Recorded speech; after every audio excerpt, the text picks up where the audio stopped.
আসসালামু আলাইকুম ও রহমতুল্লাহি ওবারাকাতুহ। সম্মানিত দর্শক শ্রোতা, কাছে দূরে দেশ বিদেশে যে যেখান থেকে দেখছেন সকলকে স্বাগত জানিয়ে শুরু করছি আন্নাহাদা মিডিয়ার সাপ্তাহিক আয়োজন সময়ের গল্প অনুষ্ঠানটি। আজকের সময়ের গল্প অনুষ্ঠানে আমাদের আলোচ্য বিষয় হচ্ছে দেশপ্রেম, যা আমাদের সকলের হৃদয়ের গভীরে অবস্থান করছে। আজ আমরা সেই বিষয়টিকে নিয়ে আলোচনা করব ইনশাআল্লাহ।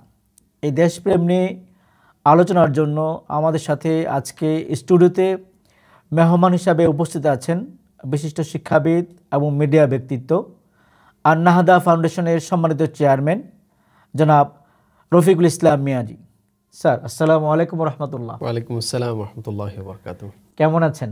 আলহামদুলিল্লাহ। স্বাগত জানাচ্ছি আপনাকে আমাদের স্টুডিওতে আসার জন্য। সম্মানিত দর্শক শ্রোতা, আমরা ৭১-এর মুক্তিযুদ্ধের মাধ্যমে একটি স্বাধীন দেশ পেয়েছি একটি স্বাধীন পতাকা, পেয়েছি একটি নির্দিষ্ট ভূখণ্ড। আমরা সবাই চাই আমাদের দেশকে সামনের দিকে এগিয়ে নিয়ে যেতে। আমরা চাই বিশ্বের দরবারে মাথা উঁচু করে দাঁড়াতে। আমরা চাই বাংলাদেশ হবে বিশ্বের একটি রোল মডেল।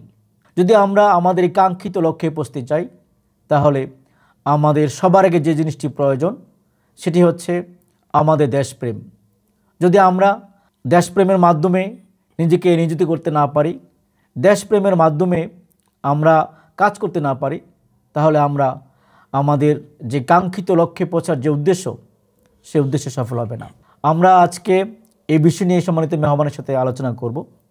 আমি স্যারের কাছে প্রথমেই জানতে চাইব, দেশপ্রেম বলতে আমরা কি বুঝি? জি, ধন্যবাদ চমৎকার বিষয় অবতারণা করবার জন্যে। আলহামদুলিল্লাহ ওয়াসসালাতু ওয়াসসালামু আলা রাসূলিল্লাহ বাদ। আপনি জানতে চেয়েছেন যে দেশপ্রেম বলতে কি বোঝায়। দেশপ্রেম বলতে এটা বাংলা শব্দ, যেহেতু সবাই বুঝি, দেশের প্রতি ভালোবাসা, দেশের প্রতি মমত্ববোধ, দেশকে ওন করা, এরপর হচ্ছে দেশের কল্যাণ কামনা করা, অকল্যাণকর কাজগুলো থেকে বিরত থাকা এবং অন্যদেরকে বিরত রাখা, দেশের কল্যাণে কন্ট্রিবিউট করা, অবদান রাখা, ভূমিকা রাখা, ইতিবাচক কর্মকাণ্ড করা যেটি দেশের জন্য কল্যাণকর, দেশের মানুষের জন্য কল্যাণকর।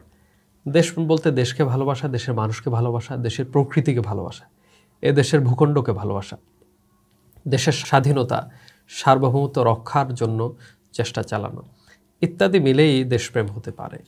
জি, আলহামদুলিল্লাহ, আপনি দেশপ্রেম সম্পর্কে চমৎকার কথা বলেছেন। এই যে আমরা দেশের জন্য দেশপ্রেম আমাদের হৃদয়ের মাঝে জন্ম নেবে, আমরা দেশপ্রেম নিয়ে কাজ করব। আসলে এই দেশের জন্য কাজ করতে গেলেই দেশপ্রেমের গুরুত্বটা কি, বা আমাদের কতটুকু গুরুত্ব দেওয়া প্রয়োজন দেশপ্রেমের প্রতি? সেটা তো অনস্বীকার্য যে দেশকে ভালোবাসার যেমন আমাদের প্রত্যেকের প্রয়োজন, সেক্ষেত্রে দেশের গুরুত্বটাও আমাদের ফিল করা দরকার বা অনুধাবন করা দরকার। দেশের প্রতি ভালোবাসা বা দেশপ্রেম, এটার গুরুত্ব কেন? যেহেতু আমরা দেশকে ভালোবাসলে নিজেদেরকে ভালোবাসা হয়, দেশের জন্য কাজ করলে আমরা যেহেতু দেশের নাগরিক, আমরা নিজেদের কল্যাণে কাজ করা হয়। সুতরাং দেশপ্রেমের গুরুত্ব সকল দিক থেকে প্রয়োজন। কারণ আমি যদি আমার দেশকে ভালোবাসি, তাহলে আমার দেশের মানুষগুলো ভালো থাকবে। আমি যদি আমার দেশের কল্যাণে কাজ করি, আমার দেশের মানুষগুলো উপকৃত হবে, আলটিমেটলি আমি নিজে উপকৃত হব।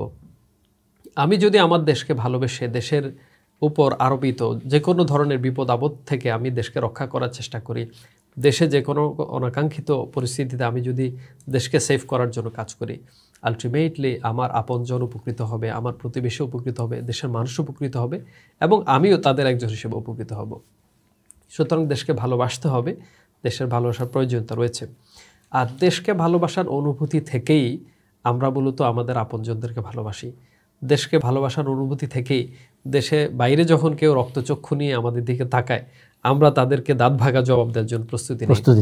এমনকি আমাদের দেশে কেউ যদি যখন অযাচিত হুমকি ধামকি করে, তখন আমরা জান বাজি রেখে তাদের বিরুদ্ধে লড়ার জন্য প্রস্তুতি গ্রহণ করি। তো সুতরাং দেশকে ভালোবাসাটার গুরুত্ব নানান দিক থেকে রয়েছে। এছাড়াও আমরা যদি অ্যাকর্ডিং টু ইসলামিক পার্সপেক্টিভ আমরা যদি চিন্তা করি, আমাদের প্রিয় নবী মুহাম্মদ সাল্লাল্লাহু আলাইহি ওয়াসাল্লাম, তিনি তার মূল জন্মভূমি ছিল মক্কা। মক্কাকে তিনি প্রচণ্ড ভালোবাসতেন এবং কাফের মুশরিকদের প্রচণ্ড নির্যাতনের পরেও তিনি মক্কা ছেড়ে যান। এক পর্যায়ে যখন মক্কার আরবের যে প্রত্যেকটি গোত্র, মক্কার প্রতিটি বংশের লোকজন একমত হয়ে গেল যে নবী করিম সাল্লাল্লাহু আলাইহি ওয়াসাল্লামকে তারা হত্যা করবে, ইবলিসের পরামর্শক্রমে, তখনই আল্লাহ তাআলার ফয়সলা এসেছে যে আপনি মক্কা থেকে মদিনায় চলে যান।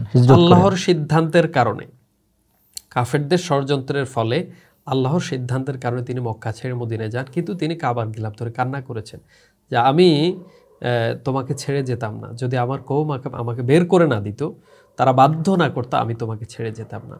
এটা দেশপ্রেমের একটা উজ্জ্বল দৃষ্টান্ত, নিজের মাতৃভূমির প্রতি ভালোবাসা, এটা একটা নিদর্শন নবী করিম সাল্লাল্লাহু আলাইহি ওয়াসাল্লাম রেখেছেন। এটা প্রত্যেকের থাকে, নারীর টান, নিজের ভূমির প্রতি যে একটা ভালোবাসা, এটা প্রত্যেকের থাকে।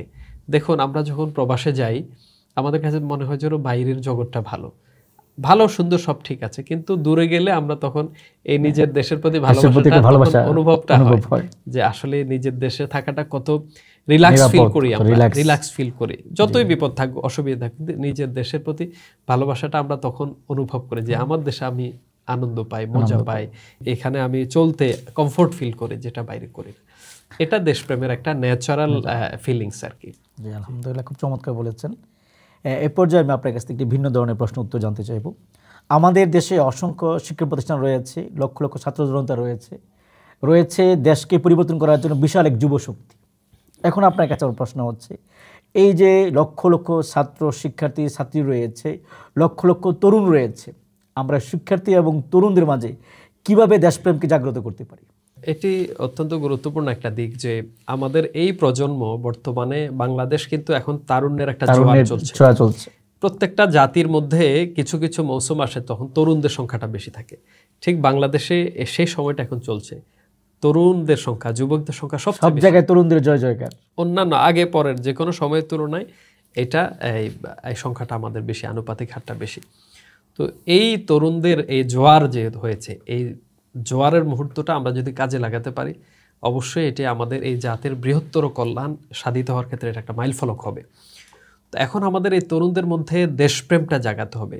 সংখ্যা দিয়ে তো জোয়ার হবে না, জোয়ার তো হবে মানে উন্নতির জোয়ারটা হবে না, সংখ্যাকে প্রপারলি ইউটিলাইজ করতে পারলে, কাজে লাগাতে পারলে জোয়ারটা হবে। তো আমরা তাদের মধ্যে দেশপ্রেম গ্রো করার ক্ষেত্রে আমরা তাদের এক মোটিভেশন করতে পারি, তাদেরকে দেশপ্রেমের শিক্ষাটা দিতে পারি, দেশের মানুষের প্রতি ভালোবাসা, সৌহার্দ্য বৃদ্ধি পায় এমন নানান অ্যাক্টিভিটি করতে পারি, মানুষের সাথে সম্পর্ক বৃদ্ধি হয় এমন নানান ধরনের আয়োজন করা যেতে পারে, বিভিন্ন সোশ্যাল একটা সামাজিক অনুষ্ঠান করা যেতে পারে, যার মাধ্যমে দেশপ্রেম তাদেরকে জাগ্রত হবে।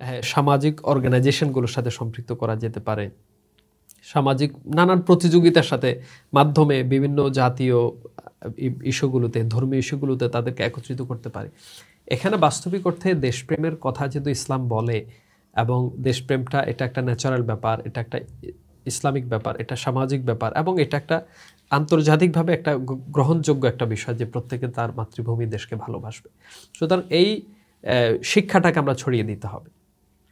এছাড়াও আমরা তাদের মধ্যে মানবিক মূল্যবোধ তৈরি করতে পারি, হিউম্যানিটি, যে মানবতাবোধ যেন তাদের মধ্যে, ভ্যালুসগুলো যেন তাদের মধ্যে জাগ্রত হয়। তাদের চারিত্রিক ডেভেলপমেন্টের মাধ্যমেও কিন্তু আমরা দেশপ্রেমের প্রতি উদ্বুদ্ধ করতে পারি। কারণ আমাদের তরুণরা চারিত্রিকভাবে যদি ভালো থাকে, তার নৈতিক দিকটা যদি, শক্তিটা ভালো থাকে, তাহলে সে তার পুরো শক্তিটাকে ভালো কাজে লাগাবে, দেশের জন্য কাজে লাগাবে, দেশের জন্য কাজে লাগাবে। আর যদি সে চারিত্রিকভাবে নষ্ট হয়ে যায়, আড্ডা, গান বাজনা ইত্যাদি, সে মৌজ মাস্তি ইত্যাদি সময়গুলো কাটালে তো তারুণ্যের এই শক্তিটা সে কোনো কাজে লাগাতে পারবে না, বরঞ্চ ক্ষতির কারণ হতে পারে, নষ্ট হয়ে যাবে। তো এই জন্য আমাদের তরুণদেরকে আমরা নৈতিক শিক্ষা বিল্ড আপের মাধ্যমে, নৈতিকতাকে আমরা যদি সঠিকভাবে আমরা নিশ্চিত করতে পারি যে ওরা অনৈতিক সকল কাজ থেকে বিরত থাকবে, আদর্শবিহীন যত কাজ আছে, চরিত্র বর্জিত যে অসৎ চরিত্রের যে কাজগুলো আছে, এগুলো থেকে যদি সেভ করতে পারি, তাহলে ওরা যদি নৈতিকভাবে স্ট্রং হয়, তাহলে ওরা অবশ্যই দেশের কল্যাণে ভূমিকা রাখতে পারবে, মানবতার কল্যাণে ভূমিকা রাখতে পারবে। এছাড়াও তাদের মধ্যে হিংস্রতা তৈরি হয় কেন? হিংস্রতা তৈরি হয় হলো তাদের এই অর্থনৈতিক লোভ, লালসা, দারিদ্র ইত্যাদি, খারাপ সঙ্গ, এগুলোর কারণে। আমরা যদি তাদের জন্য কর্মসংস্থান আয়োজন করতে পারি, তারপর হচ্ছে তাদের মধ্যে যদি আপনার এই নানান পলিটিক্যাল ইস্যুজের কারণে তারা এই সন্ত্রাস ইত্যাদি নৈরাজ্যের সাথে জড়া যায়, এগুলো যদি, মাদক যদি নিয়ন্ত্রণ করা যায়, অস্ত্রের ঝঞ্ঝনা যদি বন্ধ করা যায়, লেজুর ভিত্তিক রাজনীতি যে কুপ্রভাবটা যদি কন্ট্রোল করা যায়, তাহলেও তাদের নৈতিকতা স্ট্রং হবে এবং তারা ইফেক্টিভলি জাতির জন্য কাজ করতে পারবে। এবং এটাই আমাদের এই দেশপ্রেমে তাদের উদ্বুদ্ধ করার একটা মাধ্যম হয়ে যাবে। চমৎকারভাবে আপনি আমাদেরকে সামনে উপস্থাপন করেছেন। আসলে আপনার আলোচনার মাধ্যমে আমরা যেটা বুঝতে পারলাম, এই বিশাল যে যুব জনগোষ্ঠী, তরুণ সমাজকে যদি দেশপ্রেমের প্রতি উদ্বুদ্ধ করতে হলে আমাদেরকে তাদের প্রতি ন্যায়ের দিকে আহ্বান করতে হবে, নৈতিকতার চর্চা করতে হবে এবং ধর্মীয় অনুশাসনের মাধ্যমে আমরা তাদের মাঝে দেশপ্রেম জাগ্রত করতে পারবো ইনশাআল্লাহ। সম্মানিত স্যার, আপনার কাছে আরেকটি গুরুত্বপূর্ণ প্রশ্ন জানতে চাইব। আমরা প্রায় সময় দেখি বিভিন্ন রাজনৈতিক ব্যক্তিবর্গ আছে বা সামাজিক ব্যক্তিবর্গ আছে বা মানে অন্য শিক্ষা প্রতিষ্ঠানের বিভিন্ন বড় দায়িত্ব রয়েছে, এই জাতীয় ব্যক্তিগুলো মাঝে মাঝে দেখি যে ওরা এমন সব কথাবার্তা বলছে যেটা ওনার কথায়, ওনার আচরণে, ওনার ব্যবহারে দেশপ্রেমের পরিপন্থী। এই যে গুরুত্বপূর্ণ এই অবস্থানে থেকে যখন সে দেশের তার কথার মাধ্যমে দেশপ্রেমের প্রতি ভালোবাসা প্রকাশ না পায়, বরঞ্চ দেশের স্বার্থে বিপরীতে কাজ করে, তখন একজন নাগরিক হিসাবে আমাদের ভূমিকাটা কি? অত্যন্ত গুরুত্বপূর্ণ বিষয় আপনি নিয়ে এসছেন যে আমরা অনেক সময় গুরুত্বপূর্ণ পদে থেকেও অনেক গুরুত্বপূর্ণ ব্যক্তিরা গুরুত্বহীন কথাবার্তা বলে থাকে। এটা আসলে আমাদের জাতীয় প্রবলেম, এটা জাতীয় সমস্যা, ন্যাশনাল ক্রাইসিস বলা যায়, জাতীয় সংকট। প্রত্যেকটা গুরুত্বপূর্ণ জায়গায় এমন কিছু লোক রয়েছে যারা গুরুত্বহীন কথা বলেন, গুরুত্বহীন কাজ করেন এবং এমন কিছু কাজ করেন যেটা আসলে কারো বিবেকে ধরে না যে এই লোকটা এই কাজ করার কথা না।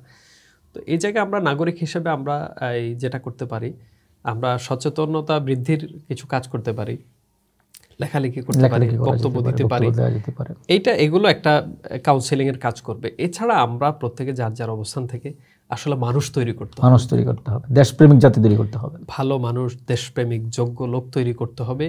এই সংখ্যাটা বাড়াতে হবে। আমি একজন বাড়াই না, আমার দ্বারা যদি একজন ভালো লোক বৃদ্ধি হয় তাহলে সে হয়তো অনেক বড় কাজ করতে পারবে। তো এই কাজটা আমরা করি, প্রত্যেকে যার যার অঙ্গনে ভালো মানুষ তৈরির কাজ করি আর কাউন্সেলিং করি।